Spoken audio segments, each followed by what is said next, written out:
The more things change, the more they remain the same. They've never been more applicable than when you're watching a political episode on Probe, you realize, parang ganun pa rin Hello, ako po si Luchi Cruz Valdes, employee number 2, 11 years in Probe from 1987 to 1998.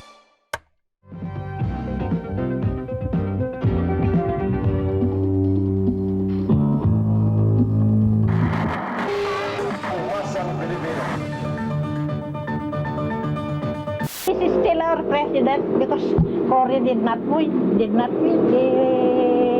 election. This is still our president. Gusto namin bumalik si Marcos para tumahimik ang bansa. He's a Filipino or he's a Ilocano. 2 years in exile, and Ilocos Norte remains Marcos country.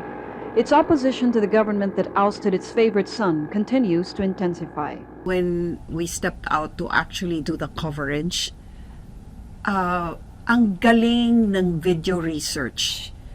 And I don't mean, wala pa kasi internet noon.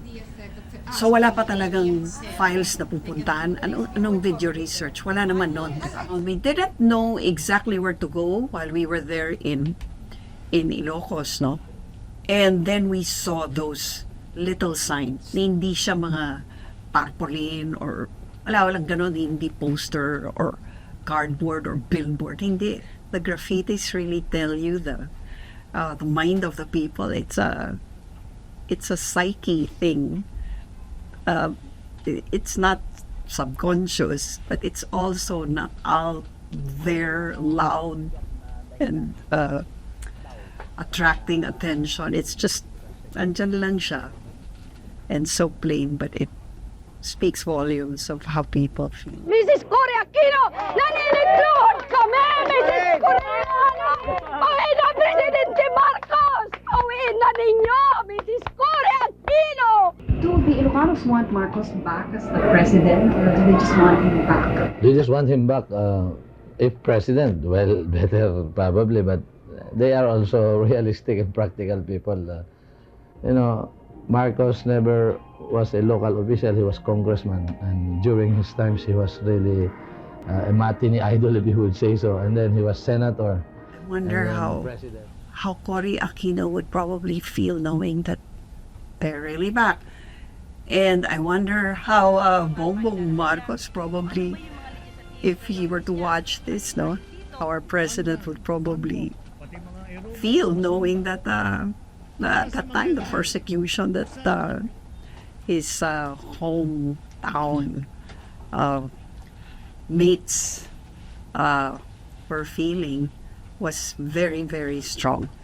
And I'm just so amazed that I live to tell the full circle comeback of the Marcoses. I started with Ferdinand Sr.